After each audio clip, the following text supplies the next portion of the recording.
चंदा मामा और मेरी नानी का भी मामा चंदा मामा। हदें हो गई ना। मामा भी चंदा मामा को मामा कहते हैं और मेरा बाप भी कहते हैं, जब मैं भी कह रहा हूं। अच्छा, मेरा बेटा भी कह रहा है। तो आपको नहीं लगता कि कुछ गड़बड़ नियम है? भाई सबको सबका मामा चंदा मामा कैसे, क्यों कहते हैं? इसका कारण जानते हैं।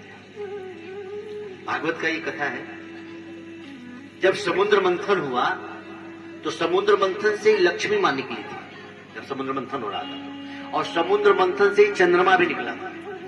तो समुद्र मंथन से चंद्रमा निकला, समुद्र मंथन से लक्ष्मी जी निकली, इसीलिए चंद्रमा हमारी लक्ष्मी माता के भाई लगते हैं। तो लक्ष्मी हम सबकी मां है और चंद्रमा उनके भाई हैं, इसीलिए हम सब भारतीय चंद्रमा को मामा कहते हैं। यही कारण है कि हम सभी लोग चंदा जी को मामा कहते हैं। सूर्य को कभी मामा कहा हमने? उसी आकाश में रहता है। जिस समुद्र मंथन से चंद्रमा निकले, उसी समुद्र मंथन से लक्ष्मी मां निकली। लक्ष्मी जी का विवाह भगवान विष्णु से हुआ, तो हम सबकी मां हैं। लक्ष्मी हम सबकी मां है और चंदा उनका भाई लगते हैं, इसीलिए हम सभी भारतीय चंदा मामा कहते हैं। तो मैं कहते रहता हूं हरामखोर पाकिस्तानियों से कि हमारे मामा ही तुम्हारे झंडा पे लगते हैं भाई। हाँ, तुम लोग हमारे मामा से काम चला रहे हैं। हम भारतीयों के मामा भी तुम्हारे लिए पूजनीय है। उन लोग के झंडे पे हमारे मामा जी तो रहते हैं बेचारे। मामा जी का आदर करते और भांजे जी लोगों से परेशानी, इन लोगों को बेवकूफों को। नादान है बेचारे। समझ गए ना चंदा जी को मामा क्यों कहते हैं? हाँ, नहीं तो चंदा मामा दूर के, है ना। ओम नमो भगवते वासुदेवाय। कथा कहती है अश्वत्थामा पकड़े गए। मन कब पकड़ में आएगा? जब भगवान आपके सारथी बनेंगे। अश्वत्थामा को पकड़कर बांध के अर्जुन जी लेके चले। देखो कितनी सुंदर बात है। जब बांध कर लाए, द्रौपदी रो रही थी पुत्रों के वियोग में, और जैसे ही द्रौपदी ने देखा अश्वत्थामा जी को, द्रौपदी ने कहा मुच्यताम मुच्यताम एस ब्राह्मणो नितरागुरो। छोड़ दीजिए, छोड़ दीजिए, आपके गुरु के पुत्र हैं ये। देखिए द्रौपदी को कृष्ण क्यों प्रेम करते हैं? क्योंकि द्रौपदी साक्षात दया की मूर्ति है। भारत की माताएं जरा सीखेगी। 5 बच्चों की हत्या करने वाले अश्वत्थामा जी पर भी द्रौपदी को कितना दया है। जैसे द्रौपदी ने देखा कि हाथों को बांध कर घसीटते हुए लेकर आया गया रथ से दौड़ाकर, रथ के पीछे दौड़ते आ रहे थे, घसीटते हुए रथ में बैठ कर लेकर आ रहे थे लोग। जब द्रौपदी जी ने देखा तो दौड़ कर गई हैं, अश्वत्थामा जी को चरण छू के प्रणाम करती हैं। अश्वत्थामा जी के बंधे हुए हाथ को खोल के कहती है कि क्षमा करें। अर्जुन से कहती है क्या कर दिया आपने? ये आपके गुरु के पुत्र हैं। 5 बेटों का जिसने सिर काट दिया, द्रौपदी कितनी दयालु है, उसको प्रणाम कर रही। यहां तो किसी की मां की बेटे को जरा एक झापड़ मार के दिखा दीजिए। भारत की माताओं को इस द्रौपदी जी की कथा को सुन लेनी चाहिए। 5 बच्चों के सिर काटने वाले को माता द्रौपदी जाके प्रणाम करती है। यही वजह है कि द्रौपदी को कृष्ण प्रेम करते हैं। आज अश्वत्थामा जी का भी हृदय पिघल गया। द्रौपदी ने जैसे ही प्रणाम किया, अश्वत्थामा कहते हैं देवी मुझे प्रणाम न करो, मैं इस योग्य नहीं हूं, मैंने बहुत बड़ा अपराध किया, मुझे नहीं पता था कि तुम इतनी प्यारी हो। हे द्रौपदी, मैंने तुम्हारे बारे में जितना सुना था तुम तो उससे भी ज्यादा महान हो। मैंने तुम्हारे 5 बच्चों की हत्या की और तुम मुझे प्रणाम कर रही हो। यह है द्रौपदी जी का स्वभाव। हमें अपना स्वभाव नहीं छोड़ना चाहिए। द्रौपदी कहती है कि जाने दीजिए। जब द्रौपदी ने कहा तो युधिष्ठिर ने कहा कि हाँ जाने दो, युधिष्ठिर राजा है। नकुल सहदेव ने भी सम्मति दी, जाने दीजिए। भीम को अच्छा नहीं लगा। बल होना अच्छा है लेकिन बल का गर्व होना अच्छा नहीं। भीम कहते हैं अर्जुन से तू कैसा क्षत्रिय है? अभी कुछ देर पहले तू प्रतिज्ञा लेकर गया था कि जिसने मेरे बच्चों को मारा मैं उसका वध करूंगा। तू इसको छोड़ देगा तो तेरी प्रतिज्ञा का क्या होगा? ऐसा क्षत्रिय है। भीम नहीं चाहते कि छोड़ा जाए।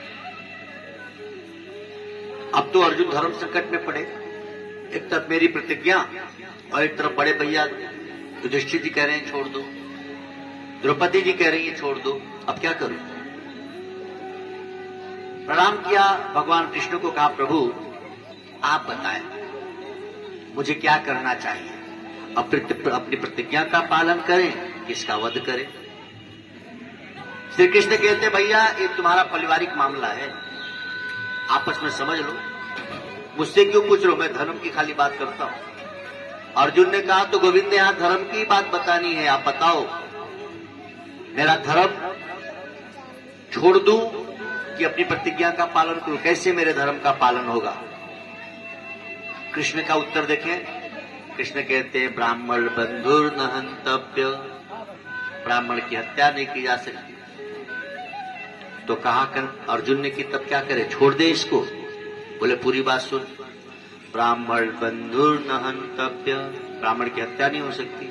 आतताई बधारवणे, लेकिन यह आतताई है, इसने 5 बच्चों की हत्या की है, इसलिए इसको छोड़ना भी नहीं चाहिए। लो अब 2 तरह की बात हो गई, एक तरफ कह रहे कि ब्राह्मण की हत्या नहीं कर सकते चाहे कुछ भी कर दे, और दूसरी तरफ कहते हैं कि आतताई है इसे छोड़ो भी मत। अर्जुन ने कहा आप उलझा रहे हो कि सुलझा रहे हो? हम ये जानना चाहते हैं कि मुझे क्या करना चाहिए। भगवान कृष्ण कहते हैं देखो ब्राह्मण को मारा तो नहीं जा सकता, लेकिन यदि इसको अपमानित करके श्रीहीन करके आप अपने घर से निकालते हो तो यह भी इसकी मृत्यु के समान ही होगा।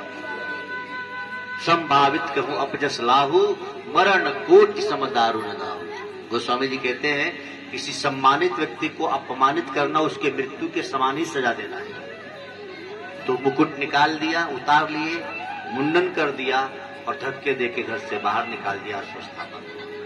संभावित कहूं अपजस लाहू, मरण कोटि सम दारुण नाहु। कथा कहती है अश्वस्थामा जी चल पड़े, रास्ते में बहुत खुश हो रहे कि चलो कोई बात नहीं, 5 पांडव तो बूढ़े हो गए हैं और जो इनके बच्चे थे 5 उनको तो मैंने मारी दिया, ये बुढ़वा कब तक जिएंगे, इनके कुल का तो खत्म कर दिया। क्या भी बात है, मेरा अपमान किए तो क्या हुआ, मैंने भी कम नहीं किया।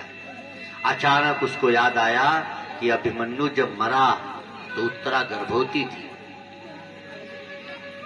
इसका एक अभी वंश जीवित है। कहां है? उत्तरा के गर्भ में। अस्वस्थ मन है तो देखिए कितनी गलतियां होती हैं। ये द्रोणाचार्य के पुत्र हैं, ब्राह्मण हैं, लेकिन मन स्वस्थ नहीं है तो आज अश्वस्थामा गलती पे गलती किए जा रहे हैं। और आपसे निवेदन करूं, वही अश्वस्थामा जी जब मन शुद्ध हुआ तो आज अष्ट चिरंजीवी में उनका नाम भी आता है। मन ठीक नहीं था तो आतताई शब्द का प्रयोग है, और वही अश्वस्थामा जी आज भी जीवित है, चिरंजीवी है। जब वो तपस्या करने लगे मन स्वस्थ हो गया। मन ठीक है तो आप वंदनीय हैं, और मन ठीक नहीं है तो आप निंदनीय हैं। इसीलिए प्रार्थना सभी से अन्न तो शुद्ध लीजिए, क्योंकि जैसा अन्न होगा वैसा ही मन होगा। इस 3 इंच की जीवा को सुख देने के लिए लोग पता न कितने गलत गलत अन्न का आहार कर लेते हैं। जैसा आहार होगा ना वैसा ही व्यवहार होगा। इसीलिए घर में सुख शांति लाना चाहते हैं तो प्रार्थना कम से कम आहार तो शाकाहार हो, शुद्ध हो, क्योंकि आपके बेटे, आपकी बहू, आपकी माँ, आपके भाई बहन जो आहार बुरा लेंगे तो उनका व्यवहार समाज से तो बाद में होगा, पहले आपसे तो होगा। आपके घर में रहते उनका व्यवहार बिगड़ेगा। इसीलिए देखेंगे ना तो अच्छे भोजन करने वाले कम लड़ते हैं, गड़बड़ वाले ज्यादा लड़ते हैं।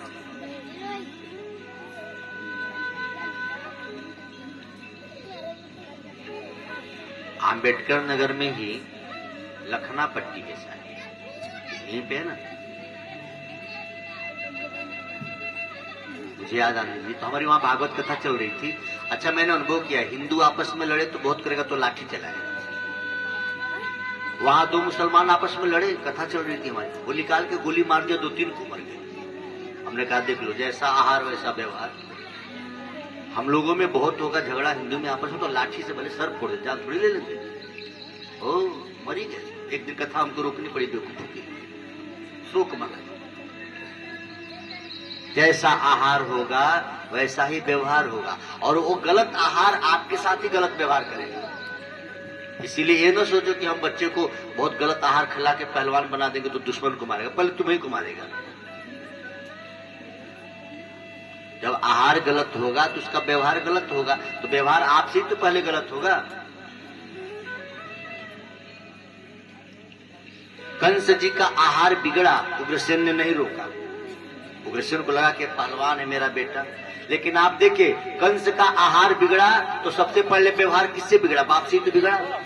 अपने ही बाप को जेल में डाल दिया, क्योंकि उसका आहार शुद्ध नहीं था, इसलिए व्यवहार भी शुद्ध नहीं था। इसीलिए बेटे बेटियों को, बहुओं को अच्छा ही भोजन कराओ।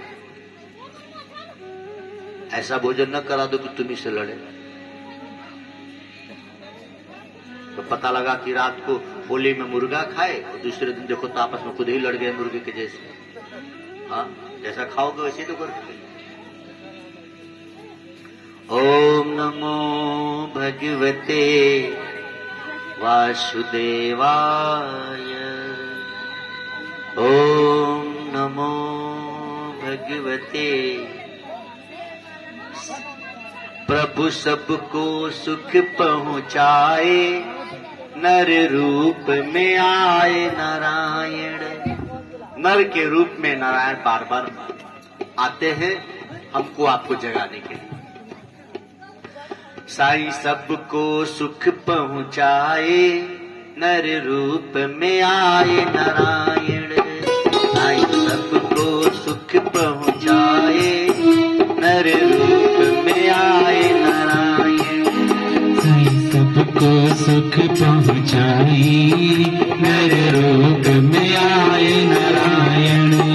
गुरु ज्योति से ज्योति जगाए, नर रूप में आए नारायण। सबको सुख पहुँचाए, नर रूप में आए नारायण। हरि ओम हरि ओम हरि ओम हरि ओम। हरि ओम हरि ओम हरि ओम हरि ओम। शिव ओम शिव ओम शिव ओम शिव ओम। शिव ओम शिव ओम शिव ओम शिव ओम। प्रभु सबको सुख पहुँचाए, नर रूप में आए नारायण। प्रभु सबको सुख पहुँचाए, नर रूप में आए नारायण। कौशल्या के गोद में सोहे, दशरथ के मन को मोहे। कौशल्या के गोद में सोए, दशरथ के गोद में मोहे। कौशल्या के गोद में सोहे, दशरथ के मन को मोहे। कौशल्या के गोद में सोए, दशरथ के मन को मोहे। सीता के राम कहाए, नर रूप में आए नारायण। सीता के नाम कहाए, नर रूप में आए नारायण। प्रभु सबको सुख पहुँचाए, नर रूप में आए नारायण। प्रभु सबको सुख पहुँचाए, नर रूप में आए नारायण। सिया राम सिया राम सिया राम सिया राम। सिया राम सिया राम सिया राम सिया राम। राधे श्याम राधे श्याम राधे श्याम राधे श्याम। राधे श्याम राधे श्याम राधे श्याम राधे श्याम। प्रभु सबको सुख पहुँचाए, नर सबको सुख पहुँचाए, नर रूप में आए नारायण। मिटे अविद्या गुरु वचनन से, मिटे अविद्या गुरु वचनन से, आनंद मिले गुरु दर्शन से, आनंद मिले गुरु दर्शन से। गुरु घट में अलख जगाए, हर रूप में आए नारायण। गुरु घट में अलग जगाए, नर रूप में आए नारायण। साईं सबको सुख पहुँचाए, हर रूप में आए नारायण। साईं सबको सुख पहुँचाए, नर रूप में आए नारायण। हरि ओम हरि ओम हरि ओम हरि ओम। हरि ओम हरि ओम हरि ओम हरि ओम। ओम शिव ओम शिव ओम शिव ओम शिव ओम। शिवा ओम शिवा ओम शिवा ओम शिवा ओम। साथ न छोड़े हाथ न छोड़े, साथ न छोड़े हाथ न छोड़े, कल्पित बंधन माया तोड़े। कल्पित बंधन माया छोड़े। प्रभु सम रहना सिखलाए, हर रूप में आए नारायण। प्रभु सम रहना सिखलाए, नर रूप में आए नारायण। सिया राम सिया राम सिया राम सिया राम। सिया राम सिया राम सिया राम सिया राम। राधे श्याम राधे श्याम राधे श्याम राधे श्याम। राधे श्याम राधे श्याम राधे श्याम राधे श्याम। शरणागत को कुछ नहीं करना, शरणागत को कुछ नहीं करना, गुरुवाणी में जीना मरना। गुरुवाणी में जीना मरना। बीज का काम है अपने आप को धरती को सौंप देना। इतने छोटे बीज को बड़ा वृक्ष कौन बनाता है? धरती ना। आपका हमारा काम है गुरु को शरणागत हो जाए, ईश्वर की शरणागत हो जाए, फिर आपको बड़ा बनाना, छायादार बनाना, फलदार बनाना, ये उनका काम है। शरणागत को कुछ नहीं करना, शरणागत को कुछ नहीं करना, गुरुवाणी में जीना मरना। गुरुवाणी में जीना मरना। सब शास्त्र यही समझाए, नर रूप में आए नारायण। सब शास्त्र यही बतलाए, नर रूप में आए नारायण। हरि ओम हरि ओम हरि ओम हरि ओम। हरि ओम हरि ओम हरि ओम। गुरु ओम गुरु ओम गुरु ओम गुरु ओम।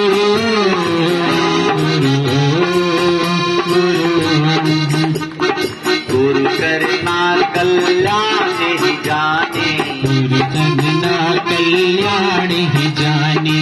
जाति वर्ण कुल भेद न माने। कुल भेद न जाने। प्रभु करना कल्याण ही जाने, प्रभु करना कल्याण ही जाने।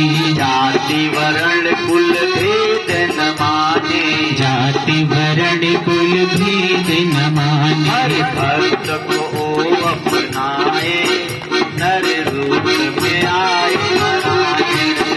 हर भक्त को अपनाए, नर रूप में आए नारायण। राम कि निषाद राज में मित्र क्यों बनाऊं? राम जी ने कभी नहीं सोचा कि निषाद राज तो छोटी जाति का, मैं उत्तम कुल में क्षत्रिय हूं। नहीं, हरे भक्त को अपनाए, हरे रूप में आए नारायण। सुख पहुँचाई नर रूप में आए नारायण। हरि ओम हरि ओम हरि ओम हरि ओम हरि ओम हरि ओम हरि ओम हरि ओम।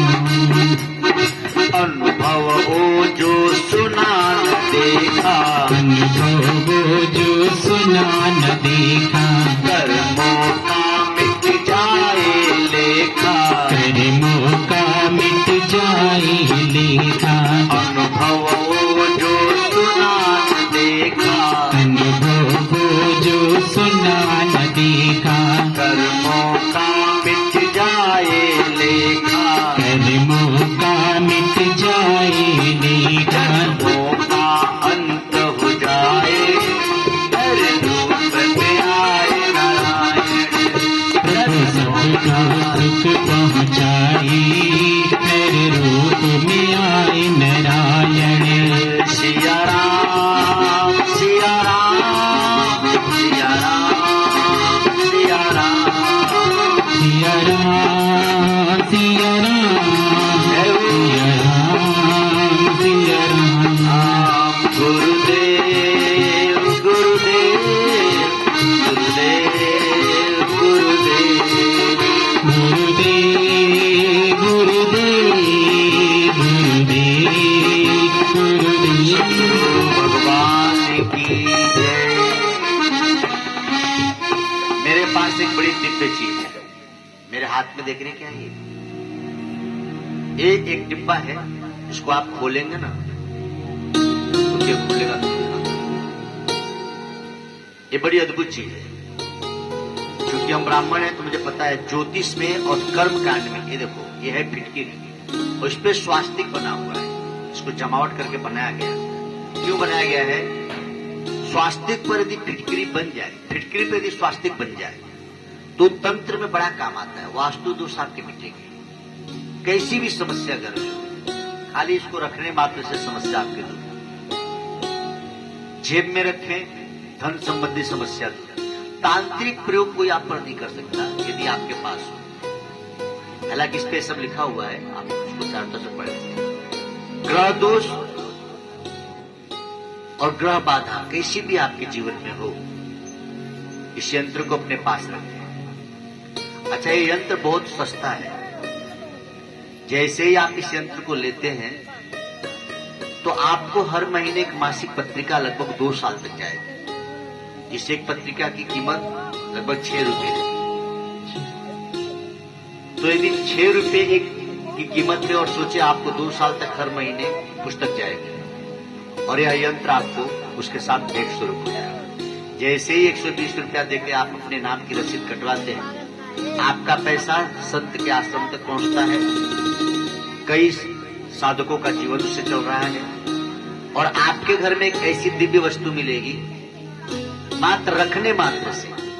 जैसे लालटेन जला के रख देते हैं और प्रकाश मिलता है, आग जला के रख देते हैं, भोजन बन जाता है। ऐसे ही इस यंत्र को सिर्फ रख दे आप, घर का दोष मिलता है बिल्कुल निःशुल्क। क्योंकि आप जो पैसे दे रहे हर महीने पत्रिका आएगी तो आप 2 साल का 120 रुपया आपका लगता है, वो हो गया, ये निःशुल्क हो गया। बहुत ही सुंदर है। सुंदर क्या है? बहुत ही काम का है। सुंदर मतलब बाहर से इसका दिखावा सुंदर नहीं है, लेकिन है बड़े काम की चीज। और मैं आपसे निवेदन करूं, मैं अपने मंच पे रखते रहता हूं हमेशा, भी अपने पास रखिए, अपने अपने घर में सभी रखिए। जितने कमरे हैं उतने कमरे पर रखो तो और फायदा। जैसे घर में है जितने कमरे उतने कमरे में बल्ब लगाए हो ना, एक आंगन में बल्ब लगाओ तो सब में चला जाएगा, तो बहुत ही ज्यादा होगा भी नहीं, 2 4 10 होगा, ज्यादा है भी नहीं। प्रार्थना है आप इसका लाभ उठाएं, बहुत आसान है, बहुत ही अच्छी चीज है, तो आप जरूर करें। देखिए मैं भी रखा हूं अपने पास। ओम नमो भगवते वासुदेवाय।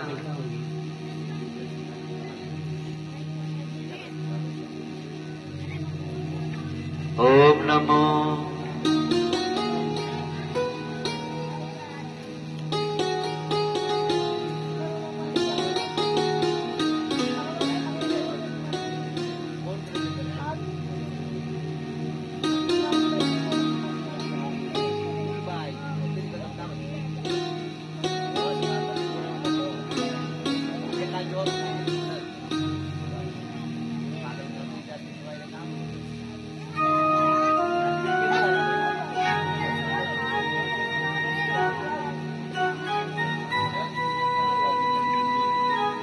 ओम नमो भगवते वासुदेवाय।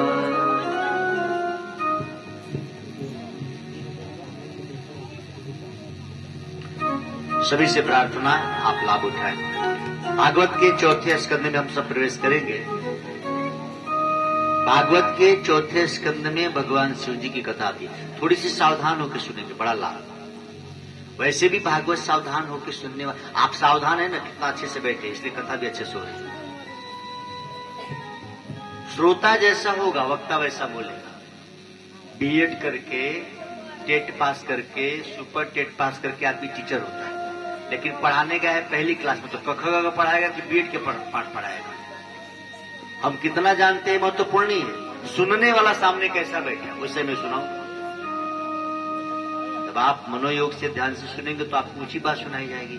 जब खाली बच्चे हल्ला करें तो फिर चुटकुला सुनाएंगे। मैं भी तो आदमी हूं ना भाई। आप अच्छे से सुने तो बहुत अच्छी बातें सुनाई जाए। श्रीमद् भागवत के चौथे स्कंद में भगवान शिव जी की कथा आती है। अब देखो चौथे स्कंद में शिव जी की कथा क्यों आई, ये भी बड़ी अच्छी बात है। गुरु जी ये ज्ञान दीजिए, ये ज्ञान दीजिए। ये जब जग फैला, रावण तो लंका से आ रहे, बाणासुर कहाँ से आ रहे, और महाभारत में कृष्ण साथे कहीं ना मंदिर कहीं में उनका मूर्ति लाग में, और हनुमान जी का मूर्ति रामायण में हर जगह लगा। ओम नमो भगवते वासुदेवाय। आज वाला पहले हो जाए, आज वाला पहले हो जाए। चौथे स्कंद में भगवान शिव जी की कथा। आप सोचिए कि चौथे स्कंद में कथा क्यों? आखिर ये कथा रामचरितमानस के बालकांड में है। रामचरितमानस पढ़े तो पहले में है, बालकांड में है, और श्रीमद् भागवत के चौथे स्कंद में कथा वही की वही है। अब आप सोचिए पहले भागवत लिखी दी गई थी कि रामायण? रामचरितमानस के बालकांड में शिव सती पार्वती जी का संवाद है, और श्रीमद् भागवत के चौथे स्कंद में। तो पहले तो अपना कंफ्यूजन दूर कीजिए, पहले भागवत लिखी गई थी कि रामचरितमानस? क्या लिखा गया? भागवत। समझिएगा, भागवत को लिखे 5000 वर्ष हो गए, और रामचरितमानस को लिखे मात्र 500 वर्ष हुए। सन 1631 में रामचरितमानस लिखना आरंभ किए थे गोस्वामी तुलसीदास जी, और सन 1633 में रामचरितमानस पूरी हुई। तो समझिएगा महत्वपूर्ण भागवत है। चौथे स्कंद में ही व्यास जी ने भागवत में शिव जी का वर्णन किया। तो चौथे स्कंद में क्यों किया, इसका कारण क्या है?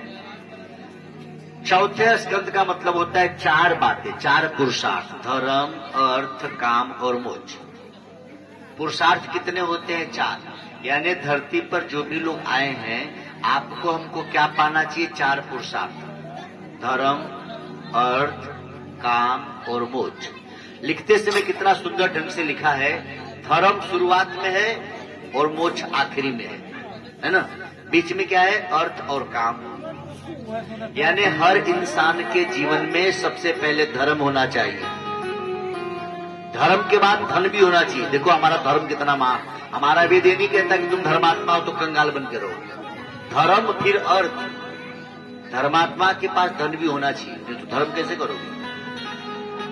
ये किसी मूर्ख ने बता दिया कि भगत हो तो क्या जरूरत है पैसे की? नहीं, आपकी भागवत कहती है धर्म फिर अर्थ, यानी जो धर्मात्मा है उसके पास धन भी होना चाहिए।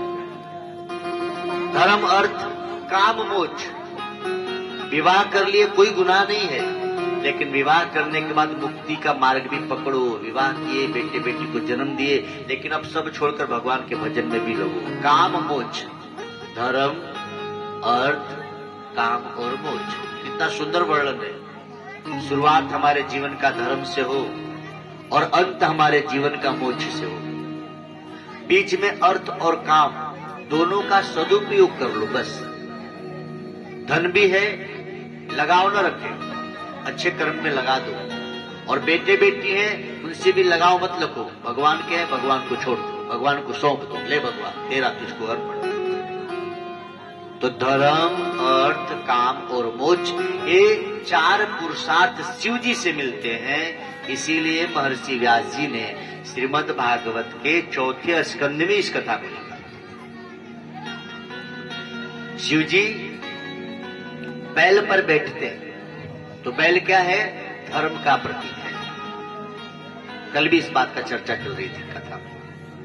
धर्म अर्थ, धर्म यानी बैल पर बैठते, अर्थ क्या है? कुबेर भगवान शिव जी के शिष्य हैं।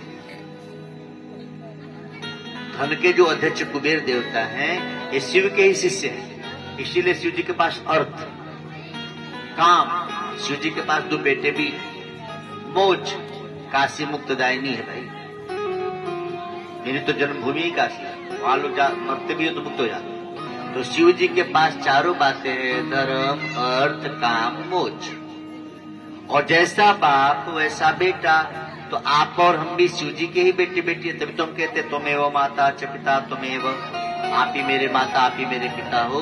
तो शिव जी कहना चाहते हैं आपको भागवत जी के माध्यम से कि आपके जीवन में भी धर्म अर्थ काम मोक्ष हो। तो धर्म की शुरुआत आपके जीवन में हो रही है। अर्थ, धर्म युक्त ही हम धन कमाएंगे।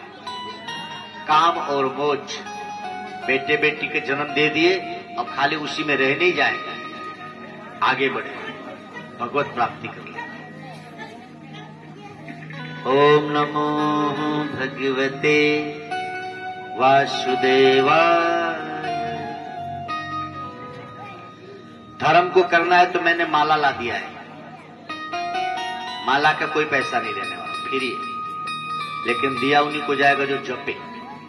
तो बोले पंडित जी फ्री दे रहे हैं, लेकर रख लो। कई ऐसे भी जपना तो है। आप सभी से निवेदन करें, 24 घंटे में 1440 मिनट होते हैं। कितने? 1440 मिनट। 1440 मिनट में आपकी हमारी श्वास से 23,040 बार चलती है, ऐसा वैज्ञानिक कहते हैं।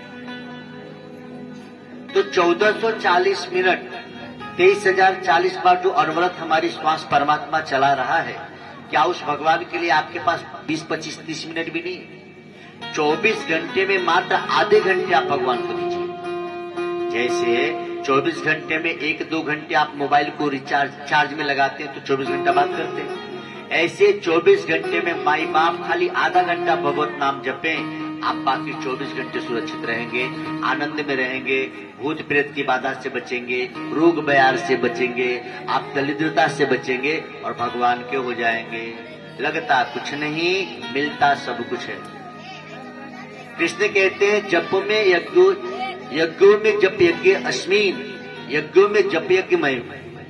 राम जी कहते हैं मंत्र जाप मम दृढ़ विश्वासा, पंचम भजन सुवेद प्रकाश। खूब समझने लायक बात है। इसीलिए प्रार्थना सभी से है कि आप अपने जीवन में एक नियम लीजिए। क्या? जप शुरू कीजिए। स्कंद पुराण में शिव जी कहते हैं जपात सिद्धि जपात सिद्धि जपात सिद्धि न संशयम। जप करने से सिद्धि मिलती है। आप और हमको ना मुसलमानों से सीखना चाहिए। वो क्या छोटा क्या बड़ा सब जप करते हैं। यहाँ पता ना किस मूर्ख ने कह दिया कि बुढ़ापा है तब जप करना। जैसे लगता है सर्टिफिकेट लेके आए कि बूढ़े होंगे तभी मरेंगे। अच्छा, मरने की कोई उम्र है?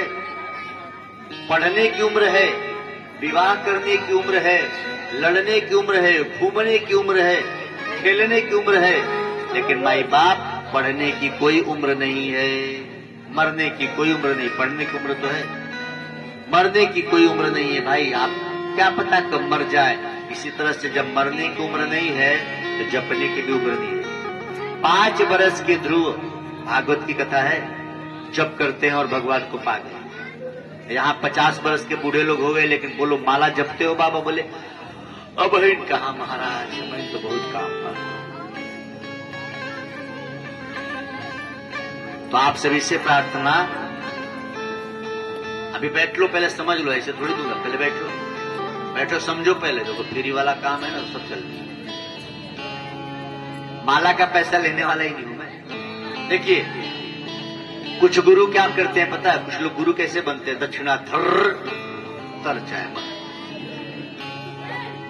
हमें सोचते हैं कि मैं भले अपना धन लगाऊं, आपका कुछ नहीं। अच्छा आपका लेके भी करूंगा क्या? शिष्य का काम क्या है? आपका कर्तव्य क्या है? जितना अधिक से अधिक गुरु को दें, लेकिन गुरु का भी कर्तव्य है कि जितना कम से कम लें। शिष्य का कर्तव्य गुरु की निंदा सुने नहीं, गुरु की निंदा करे नहीं। और गुरु का कर्तव्य कि शिष्य को निंदा और स्तुति से पार कर दे। आदर तथा अनादर वचन बुरे त्यों भले, निंदा स्तुति जगत की धर जूते की तले। और मैं गुरु नहीं बन रहा हूं, मैं तो बस आपका एक साथी बन रहा हूं। जिस दिन मुझे कोई अच्छे संत मिलेंगे मैं आपको तुरंत वहां लेके चला जाऊंगा। कई लोग तो गुरु बनते हैं, सोचते बस मेरे से जुड़े रहना। अरे नहीं भाई, छोटी जहाज सामान ले जाकर बड़ी जहाज पर रख देती है, क्योंकि वो जहाज बड़ी है। इस देश से उस देश में के लिए छोटी जहाज नहीं जाएगी, बड़ी जहाज जाती है। छोटी जहाज, छोटा नाव सरजू पार करा देगी, लेकिन छोटी नाव यहां से इंग्लैंड लेके नहीं जाएगी सामान, उसके लिए बड़ी जहाज चाहिए। तो संसार रूपी इस सागर को पार करना है तो सदगुरु रूपी जहाज चाहिए। वो जब होगा तब होगा, पहले आज से आप जब शुरू करो। लगना कुछ नहीं है, सब कुछ आपको मैं, माला भी फ्री, मंत्र भी फ्री। आसनी गोमुखी खरीद लीजिएगा। और जिनको लगता होगा कि भाई पंडित जी का पैसा लगा तो कुछ दान कर देंगे तो भी कोई बात नहीं, लेकिन जरूरी नहीं है, आपको मांग नहीं है। बस इतनी इच्छा है कि आप जपें। जितना भूत प्रेत की बाधा है ना सब खत्म। एक घर में यदि 10 लोग जप करते हैं, सोचिए एक दिन में 10,000, 10 दिन में 1 लाख जप होगा। 1 लाख जप करने के लिए किसी ब्राह्मण को बुलाएंगे तो कहेगा 35,000 पहले दो। और 35,000 लेके भी बढ़िया जपा कि न जपा। जिस घर में जप होने लगता है उस घर की भूत प्रेत की बाधा भागने लगती है, उस घर की दरिद्रता भागने लगती है। एक साथ सब लोग जप करें, देखो कैसे नहीं घर की भूत भागे। बिना मतलब का पवंजर बना के रखे हैं।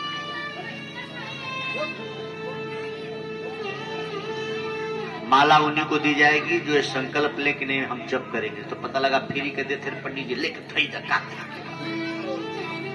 हाँ कई लोग ऐसे ही करते, तब पंडित जी देते हैं तो ले लेते, ले लो और जपो माई बाप। हम आपको गारंटी देंगे। मैं नहीं चाहता हूं कि मैं बार बार आऊं और तुम सुनो और मैं सुनाऊं और तुम सुनो। नहीं, वो दिन आए कि तुम सुनाओ और हम सुने। हम बार बार आए और आप दुखी रहो तो मेरे आने का मतलब क्या है? मैं आऊं तो आपकी झोपड़ी महल बनी रहे, हम आए तो आप बीमार थे तो स्वस्थ रहें, हम आए आपके बाल बच्चे और आगे बढ़ जाएं, तब तो मेरा आना सफल है ना। इसीलिए तो इतना खर्चा कर रहे हैं। तो कौन पंडित अपना पैसे का माला बांटता है भाई? मैं ब्राह्मण अपने को मानता ही नहीं। मैं मानता हूं कि मैं ईश्वर का एक शिष्य, एक दूत हूं, गुरु का शिष्य हूं। मेरा कर्तव्य है मैं अपने गुरु के ज्ञान को लोगों तक पहुंचाऊं।